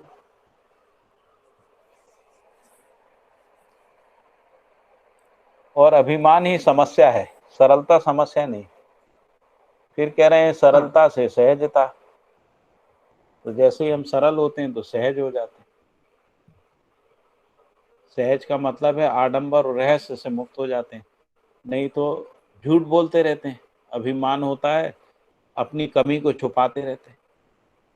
हमको कुछ नहीं आता है तो हम छुपाते हैं। कोई वैसा प्रश्न पूछ लेता है जिसका उत्तर हमको पता नहीं है, तो हम कुछ इस तरीके से बात करते, रहस्यमयी बातें करते हैं, या हम्म। जिसको हम कह रहे हैं कि कूटनीतिक तरीके से बात करते हैं, या ध्यान बटा देते हैं, है ना, ताकि कहीं वो प्रश्न हमको जो नहीं आता वो बताना ना पड़े, है ना। तो हाँ उस सब से मुक्ति हो जाती है ना। तो हम हाँ, कहते हैं मतलब भाई ये अभिमान नहीं हो तो फिर सहजता हो सहजता आ ही। गई, है ना, जी हो जी। जाती। और जैसे ही हम में सरलता, सहजता, गौरव, कृतज्ञता आ गया तो हम में इंसानियत, मानवीयता आ गई, जिसको अपन मानवीयता कहते हैं। जी है ना। स्वाभाविक रूप से धीरता आ जाएगी, स्वाभाविक रूप से वीरता आ जाएगी, उदारता आ जाएगी, है ना। ये स्वाभाविक रूप से आ जाएगा। यदि कृतज्ञता ही होती है तो भी हमारे अंदर धीरता आ जाती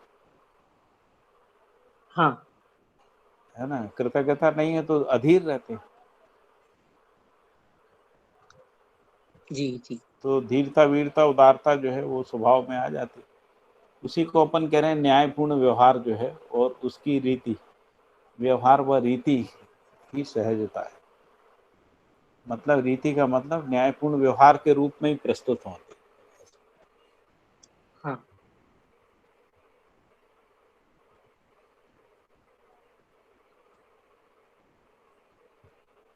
ठीक है, और कुछ? जी भाई, और काफी कोई क्लियर प्रश्न? है। अभी 10 बजने वाला है, कोई 5 मिनट बचा है, 5-7 मिनट, तो भैया भी कुछ प्रश्न उत्तर ही कर लेते हैं बस। हाँ।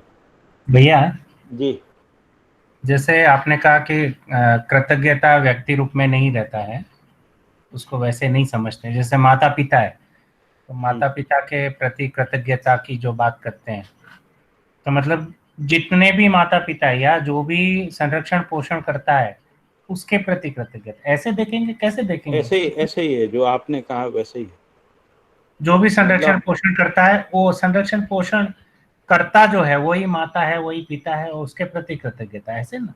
भाई जैसे हम लोग ये देखते हैं ना कि अभी सोशल मीडिया में देखते हैं, तो मदर्स डे था तो सैकड़ों लोगों ने मदर्स डे पे जो है कुछ कुछ कोटेशन डाले हैं ना, अलग अलग। कुछ लोगों ने अपनी माँ के साथ फोटो भी डाले, ऐसा ऐसा ऐसा देखते हैं अपन। तो वो जो आपने कहा ना, जैसे हम माँ के प्रति कृतज्ञ हैं तो समाज भी माँ के प्रति कृतज्ञ है, समझ में आता है ना। तो ऐसा नहीं होता हम केवल अपनी माँ के प्रति कृतज्ञ हैं, कोई भी माँ है उसके प्रति कृतज्ञ होते हैं। हर माँ के हर माँ के प्रति कृतज्ञ, हर उस व्यक्ति के प्रति कृतज्ञ होते हैं जिससे हमको, तो क्योंकि माँ के भाव को समझेंगे तो माँ का भाव जो है पूरी मानव जाति में पहचानने में आएगा ना। पिता जो है पूरी मानव जाति में पहचानने में आएगा। अब यदि आप व्यवस्था को देखें, जिनको हम लोग व्यवस्था कहते हैं, वो क्या है? तो व्यवस्था संरक्षण का काम करती है, इसलिए वो पिता भाव है ना। यदि हम उत्पादन प्रक्रिया को देखें, जो किसान लोग उत्पादन करते हैं वो पोषण का काम कर रहे हैं, तो वो माँ का काम कर रहे हैं, नहीं कर रहे हैं। ठीक बात है भैया, बहुत बढ़िया। फिर जो लोग विनिमय का काम कर रहे हैं, है ना, जो विनिमय का काम कर रहे हैं, है ना, वो एक प्रकार से मित्र और भाई बहन वाली स्थिति में है ना। तो इस तरीके से जो 7 संबंध हैं वो पूरी मानव जाति में व्यवस्था के रूप में अभिव्यक्त होते हैं, जिसको हम 10 सोपानी व्यवस्था कह रहे हैं। वो वस्तुतः जो है 7 संबंधों का प्रकाशन ही है।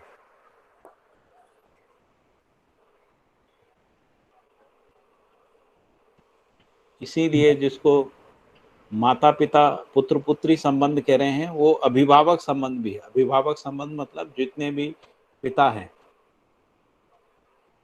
या उस उम्र के जो व्यक्ति हैं उनको हम, और उनमें यदि वो पोषण का भाव है, संरक्षण का भाव है, तो हम उनको माता पिता के रूप में पहचानते हैं।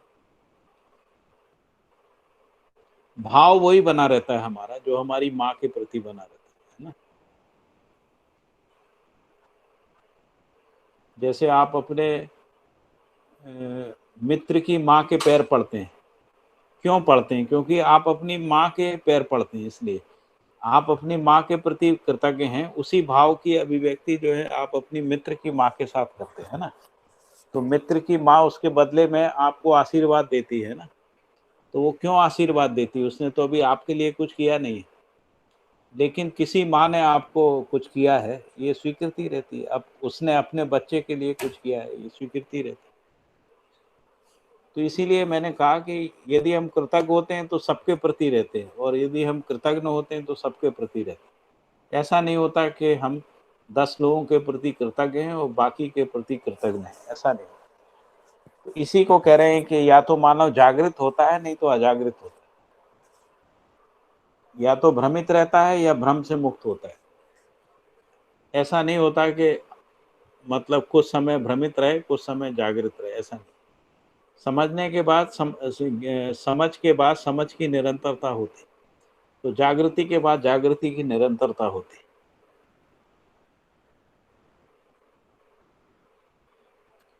मुझे तो ऐसे ही समझ में आ रहा है।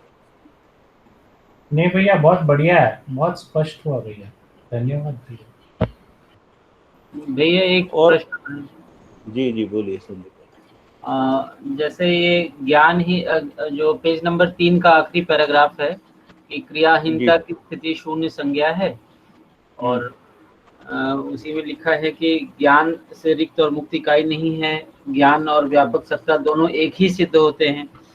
तो इस तरह से जैसे नियम, समाधान, आनंद और न्याय ये सभी अक्रिय चीजें हैं, वहीं आस्वादन, चयन, तुलन, विश्लेषण ये क्रियाएं हैं। ये क्रिया और अक्रियता में कैसे भेद करेंगे, क्या समझ में आएगा? जैसे विश्वास और व्यवहार है जी, तो विश्वास पूर्वक व्यवहार होता है और अविश्वास में व्यवहार होता है। व्यवहार तो दोनों स्थिति में होगा। जी, तो जो विश्वास के साथ व्यवहार होगा तो सुख होगा, और अविश्वास के साथ व्यवहार होगा तो दुख होगा, मजबूरी होगी, दबाव होगा, है ना, गुलामी होगी। और यदि विश्वास के साथ व्यवहार होगा तो सुख होगा, स्वतंत्रता होगी। जी, तो इससे ये पहचानने में आता है विश्वास क्या चीज है। तो विश्वास स्वयं में क्रिया नहीं है। विश्वास की कोई मात्रा, विश्वास का कोई भार नहीं है, मात्रा नहीं है। जी, ऐसा तो हम बोलते नहीं कि 90% विश्वास या 99% विश्वास।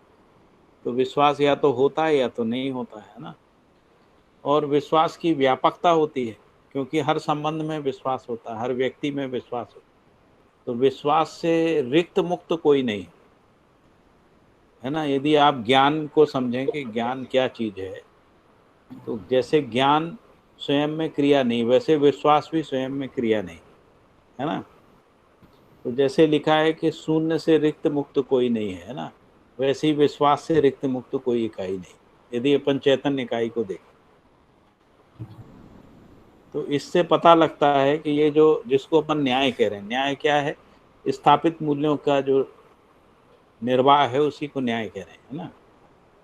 स्थापित मूल्य की व्यापकता सिद्ध होती, जैसे विश्वास की व्यापकता सिद्ध होती।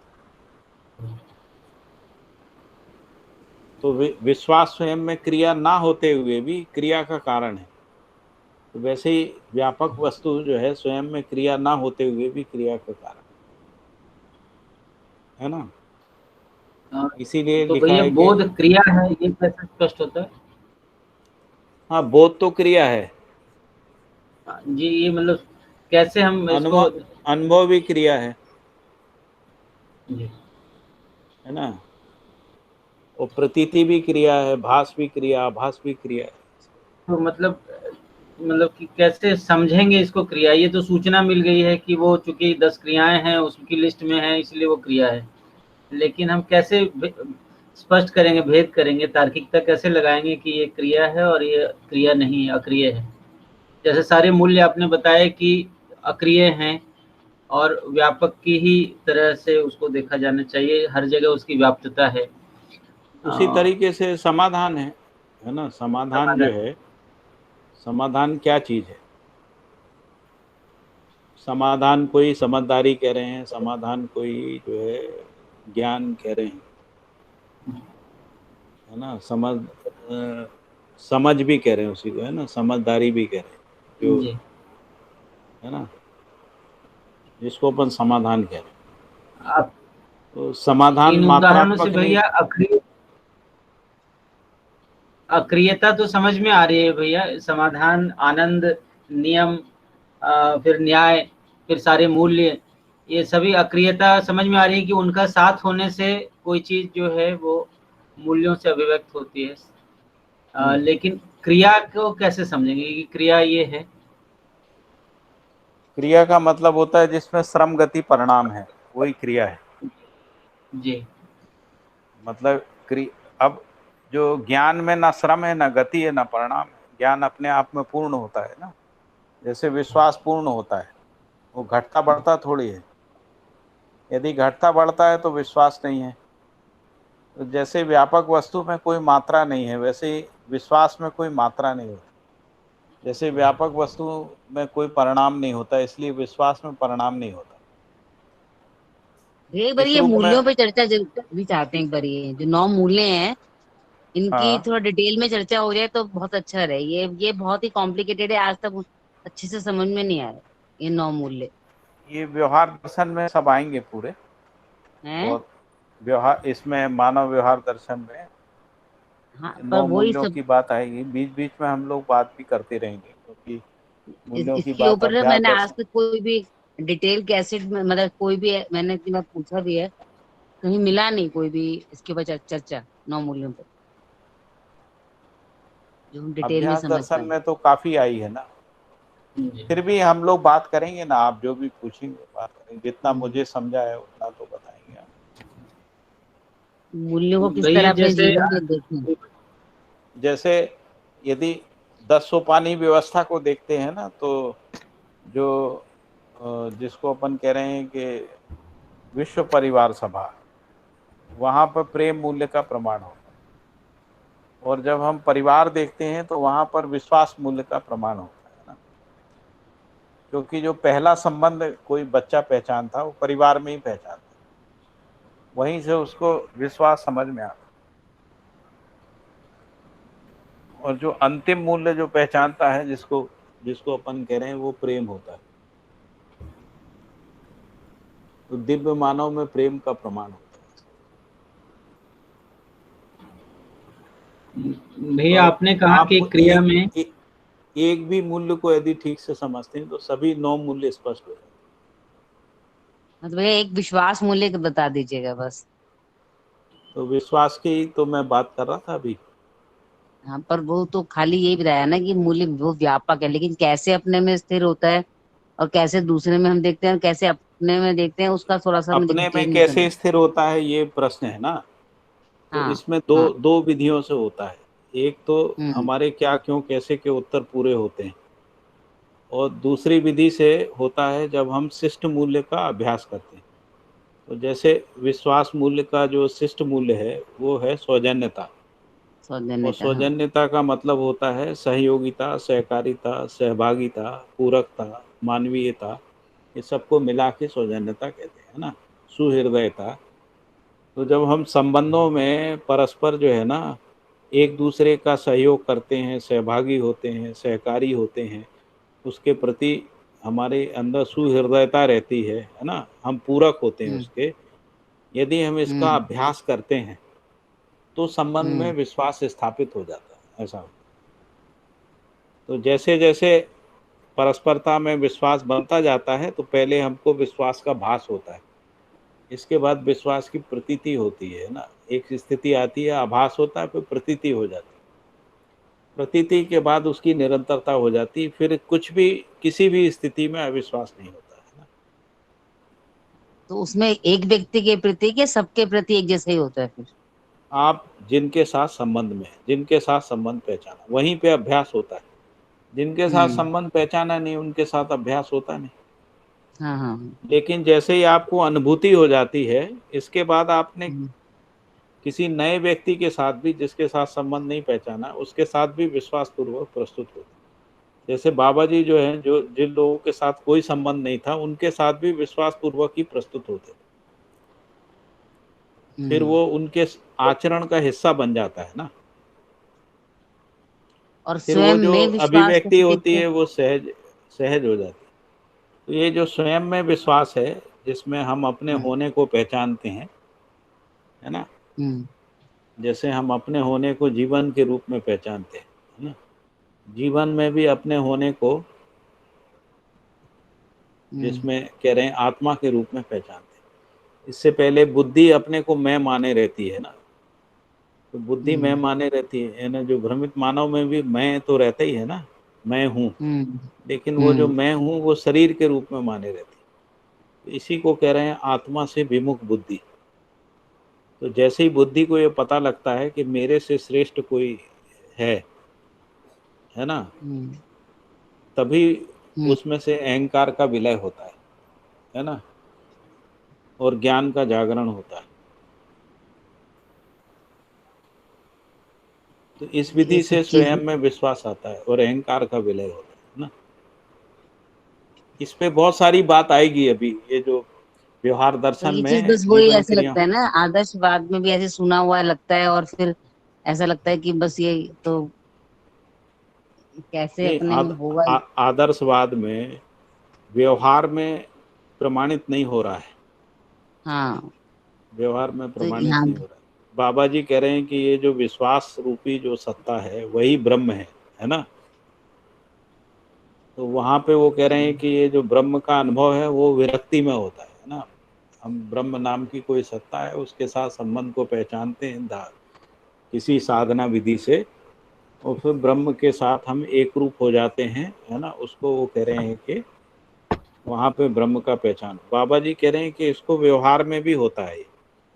ये जो शिफ्टिंग है जो बाबा जी के जो अनुभव दर्शन में उन्होंने कहा है कि ब्रह्म का निरूपण जो है वो भाषा में पूरा नहीं होता है, लेकिन आचरण में और व्यवस्था में पूरा ब्रह्म निरूपण होता है, ऐसा लिखा है उन्होंने। इससे पहले परंपरा में ये मानते रहे आदर्शवाद में कि ब्रह्म का संबंध ही नहीं है इस संबंधों से, व्यवहार से या व्यवसाय से या जिसको व्यवस्था कह रहे हैं उससे कोई संबंध नहीं है, बल्कि ये जो परिवार में संबंध है ना, जो हमारी व्यवस्थाएं हैं वो सबको तो बंधन माना है उन्होंने। और उन्होंने कहा कि यदि इसमें ध्यान रहेगा तो ब्रह्म का अनुभव कभी नहीं हो सकता है ना, परमात्मा को नहीं पाया जा सकता। इसीलिए विरक्ति मार्ग हमारे यहाँ हुआ। और जो भक्ति भी हुआ उसमें भक्ति में भी ये जो ब्रह्म का निरूपण यानी ब्रह्म रूपी सत्ता को आचरण में पहचान सकते हैं, इसका गायन नहीं हो पाया। इसीलिए भक्ति रहस्य में चली गई है ना। तो कोई ब्रह्म एक रहस्यमयी सत्ता है, उसका गाना गाते रहे। अब जैसे आपने पूछा कि विश्वास को हम कैसे अपने आचरण में लाएंगे, है ना, कैसे उसको। तो मैंने कहा कि बाबा जी ने जैसा बताया है कि शिष्ट मूल्यों का अभ्यास करने से स्थापित मूल्यानुभूति होती है ना। उदाहरण के लिए हमने कहा कि जैसे हम जिन भी संबंध को पहचाने, जैसे माता पिता पुत्र पुत्री संबंध है, या भाई बहन संबंध है, या पति पत्नी संबंध है, या मित्र संबंध है ना। तो यदि मित्र आपस में, भाई बहन आपस में एक दूसरे के साथ सहयोग करते हैं, सहकारी होते हैं, सहभागी होते हैं, पूरक होते हैं, एक दूसरे के प्रति सुहृदय रहते हैं, यदि ऐसा हम अभ्यास करते हैं तो विश्वास होगा कि नहीं होगा, ये प्रश्न आएगा। क्या होगा संदीप भाई, विश्वास होगा कि नहीं होगा? भैया एक बार फिर से बोलेंगे।